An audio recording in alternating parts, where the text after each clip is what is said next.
জামাতের আন্দোলনে আওয়ামী লীগ নেতার নির্দেশেই বাসে আগুন দিয়ে মানুষ পোড়ানোর কথা বলেছেন মইদুল ইসলাম। তার এমন মন্তব্যে বিব্রত এখন বরিশালের আওয়ামী লীগ নেতারা। মানুষের বিরুদ্ধে এভাবে নির্মম ভাবে পিটানো আসসালামু আলাইকুম সুপ্রিয় দর্শক বন্ধুরা, অবশেষে অগ্নিসন্ত্রাসীদের মূল তথ্য বেরিয়ে আসলো। দর্শক বন্ধুরা, গতকালকে ঢাকায় যে পরিস্থিতি সৃষ্টি হয়েছিল এবং সেই সাথে বেশ কয়েকটি বাসের উপর আগুন জ্বালিয়েছিল কিছু সন্ত্রাসীরা, আর সেই সকল বিষয়গুলোকে কেন্দ্র করে এখন পুরো দেশে ব্যাপক আলোচনার জন্ম দিয়েছে। তাহলে কে বা কারা সেই বাসে আগুন লাগিয়েছিল পুলিশের সামনে? তো দর্শক বন্ধুরা, এবার আপনাদের মাঝে অত্যন্ত চমৎকার কিছু তথ্য তুলে ধরবো। সেই তথ্যগুলো জানলে অবাক হয়ে যাবেন। তাহলে কে বা কারা এমন সন্ত্রাসী শুরু করেছে? তো দর্শক বন্ধুরা, এবং অন্যদিকে লাইভ টক শোতে সেই সকল বিষয়গুলোকে কেন্দ্র করে অত্যন্ত চমৎকার কিছু আলোচনা হয়েছে এবং অত্যন্ত চমৎকার কিছু তথ্য দিয়েছেন সাবেক কর্নেল। তো দর্শক বন্ধুরা, আপনাদের মাঝে সেই লাইভ টক শোটিয়ে তুলে ধরেছি। তো দর্শক বন্ধুরা, চলুন আমরা প্রথমে সেই তথ্যগুলো জেনে নেই, কে বা কারা এমন আগুন সন্ত্রাসীর জন্ম দিয়েছে। তো দর্শক বন্ধুরা, অবশ্যই ধৈর্য সহকারে পুরো ভিডিওটি দেখবেন, তাহলে এই সকল বিষয়গুলো পরিপূর্ণ বুঝতে পারবেন।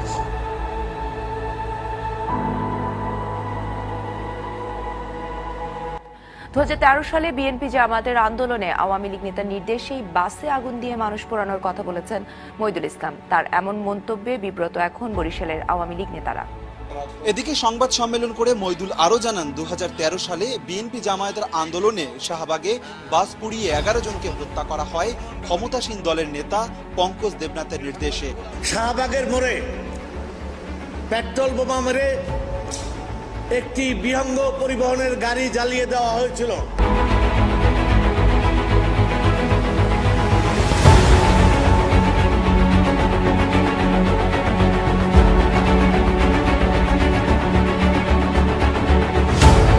মাননীয় প্রধানমন্ত্রী সিম্পেথি আদায় করার জন্য তার নির্দেশেই সেদিন এই বিহঙ্গ পরিবহনের একটি গাড়িকে পেট্রোল দিয়ে জ্বালিয়ে দেওয়া হয়েছিল।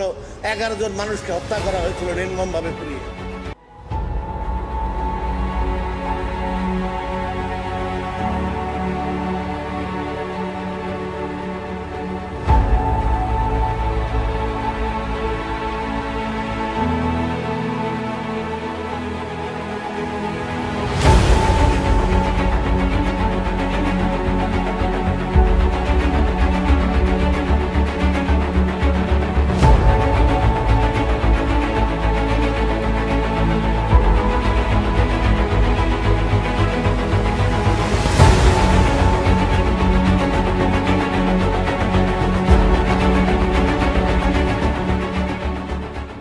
আপনার কি মনে হয় ওনারা কি আন্দোলনকারী কিনা? না, আমি সেটা জানি না, কোন দলের সেটা আমি জানি, কিন্তু একজনের সেলফি তুলছে আগুন দিয়ে।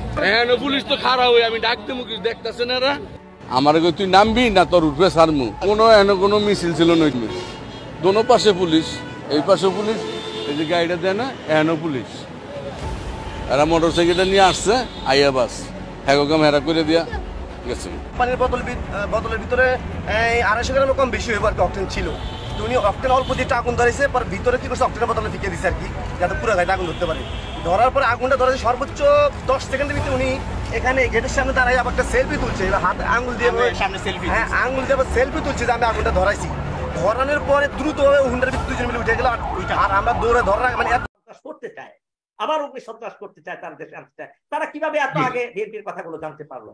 এই সমস্ত কথাগুলো আবাস দেয় যে নিশ্চয়ই এটার ডাল মেকত কালা হ্যাঁ, ঠাকুর ঘরে খেয়ে আমি কলা খাই না। তো মানুষের বিরুদ্ধে এইভাবে নির্মম ভাবে পিটানো, এই 34 ডিগ্রি 36 ডিগ্রি তাপমাত্রার মধ্যে এরা শান্তিপূর্ণ ভাবে অবস্থান করছে, সেখানে গিয়ে পুলিশের টিয়ার শেল এবং অগ্নি শেল এবং তারপরে এপিসি দিয়ে এই যে মানুষের উপরে নির্যাতন, আবার এপিসির আড়ালে সরকার দলীয় ক্যাডাররা যেভাবে, আমি তো বিএনপির কথা বলবো না, আপনি ইচ্ছা করলে আরেকটা পোল এই মুহূর্তে নিতে পারেন যে বিএনপি না এই এক দফা আন্দোলন সরকারের পদত্যাগ এবং তত্ত্বাবধায়ক সরকারের অধীনে নির্বাচন করার দাবিটা এই মুহূর্তে আমি বলবো পাঞ্জাব আলী ভাই, বিশ্বাস ভাইও দিতে পারেন, রফিক পারভেজ ভাইও দিতে পারেন, দুইজনই অত্যন্ত বিজ্ঞ মানুষ এবং তারা কিন্তু দেখেন এড়িয়ে গেছেন অনেক প্রশ্নের উত্তর। এড়িয়ে যাওয়ার মানে হলো ওনারা মিথ্যা বলতে চান না, এটা একটা খুব ভালো গুণ আমি লক্ষ্য করলাম ওনাদের মধ্যে। কেননা বাসের যে আজকে আগুনের ঘটনাটা আপনি যে প্রশ্ন উত্থাপন করেছেন এবং প্রথম আলোতে হেডলাইন হয়ে আসছে এবং গার্ডিয়ানেও আজকে পুরো বিশাল একটা রিপোর্ট এসছে এবং বাংলাদেশের কি ভীষণ বলে বিভিন্ন টিভিতে 15 মিনিট 20 মিনিটের ভিডিওগুলো প্রচারিত হচ্ছে। এতে আমি সাধারণ জনগণ হিসাবে এটা স্পষ্টভাবে আমাকে বুঝতে কষ্ট হয় না যে প্রত্যেকটা আক্রমণের পিছনে সরকারি দলের লোক এবং পুলিশ জড়িত। আজকে আমি কোন পুলিশকে দেখলাম? এই যে ভিডিওগুলো আজকে সারাদিন দেখলাম, আমার মনে হয় না যে বাংলাদেশের পুলিশ বাংলাদেশের মানুষের বিরুদ্ধে এইভাবে নির্মম ভাবে পিটানো, এই 34 ডিগ্রি 36 ডিগ্রি তাপমাত্রার মধ্যে এরা শান্তিপূর্ণভাবে অবস্থান করছে, সেখানে গিয়ে পুলিশের টিয়ার শেল এবং অগ্নিক শেল এবং তারপরে এপিসি দিয়ে এই যে মানুষের উপরে নির্যাতন, আবার এপিসির আড়ালে সরকার দলীয় ক্যাডাররা যেভাবে বিভিন্নভাবে এই আন্দোলনকারী লোকদের উপর আক্রমণ চালালো, ইনক্লুডিং 2 লিডার্স। এটা কিন্তু প্রথমেই আমি যদি পাঞ্জাব আলী বিশ্বাস ভাই হয়তো আসবেন বলবেন, আমি পারভেজ ভাইকে নেতা হিসাবে একটা অনুরোধ করতে পারছিলাম, যে আগেই বলছিলাম যে আপনার অন্তপক্ষে এতটুকু দুঃখ প্রকাশ করা উচিত ছিল সরকার দলীয় একজন নেতা হিসেবে, যে আমরা সত্যিই দুঃখিত, এই ধরনের ঘটনা তো আমরা কামনা করি না, আশা করি না। আপনি বলেন 1971 সালে 25শে মার্চের আগে, আমি কথাটা অনেকবার অনেক জায়গায় বলি, কিন্তু আব্দুল হক, যে পুলিশের পক্ষ থেকে বলা হয়েছে যে আজকে কর্মসূচিটা নেওয়া হয়েছে বিএনপির পক্ষ থেকে, সেটির অনুমতি ছিল না এবং পুলিশ অনুমতি দেয়নি, তারপরেও করাটাকে আপনি কি মনে করেছেন? যে কারণে আমি বলি পুলিশের যে আচরণ, আমি তো সামরিক বাহিনীতে ছিলাম এবং 2 বার মার্শালের সাথে দীর্ঘদিন আমি নিজেও জড়িত ছিলাম, আমি দায়িত্ব পালন করতে হয়েছে চাকরির কারণে। আমি পুলিশের সাইকি বুঝি। আজকে বিগত 15 বছরে পুলিশের মধ্যে যেভাবে দলীয়করণ করা হয়েছে, আজকে আপনি ডিএমপি কমিশনারের এটাই ব্যাকগ্রাউন্ড দেখেন না, এটা পারভেজ ভাই বলতে পারবেন, পাঞ্জাব আলী বিশ্বাস ভাই বলতে পারবেন, উনি ঢাকা ইউনিভার্সিটিতে ছাত্রলীগের নেতা ছিলেন, হ্যাঁ, এবং এর আগে আপনার বেনজির সাহেব এবং অন্যান্য যত হাই র্যাঙ্কিং পুলিশ অফিসার্স এখন যারা আছেন, তারা সবাই কিন্তু সরকার দলীয় ক্যাডার ছিলেন আগে, অথবা তারা দল যে কোনো ভাবে সরকারি দল করেছেন এবং তাদের ওই পরিচয়ই তাদের পদোন্নতি হয়েছে। এবং এখন যেটা ট্রেন্ড হয়েছে যে সরকারি দলের পুলিশ, সরকারি দলের সেক্রেটারি, সরকারি দলের প্রশাসন, সরকারি দলের বিচারক, সরকারি দলের সবকিছু, এটা আসলে একটা স্বাধীন দেশে আমি একজন সচেতন নাগরিক হিসেবে এটা কখনো আমি গ্রহণ করতে পারি না। আমিও মনে করি আজকে যে সুন্দরভাবে রফিক ভাই, পারভেজ ভাই কথাগুলো এড়িয়ে গেছেন, উত্তর দেন নাই, কেন উত্তর দিতে গেলে মিথ্যা বলতে হবে তাদেরকে। আজকে দিনে দুপুরে 3 জন পুলিশ দাঁড়িয়ে আছে বাসের পাশে, 2 জন লোক হুন্ডা দিয়ে আসলো, একটা ড্রাইভারকে টেনে নামানো হলো এবং আরেকজন লোক এসে আগুন লাগিয়ে দিল। এবং এই বাসটার খবর নিলাম, এই বাসটা হলো একটা বিএনপির নেতার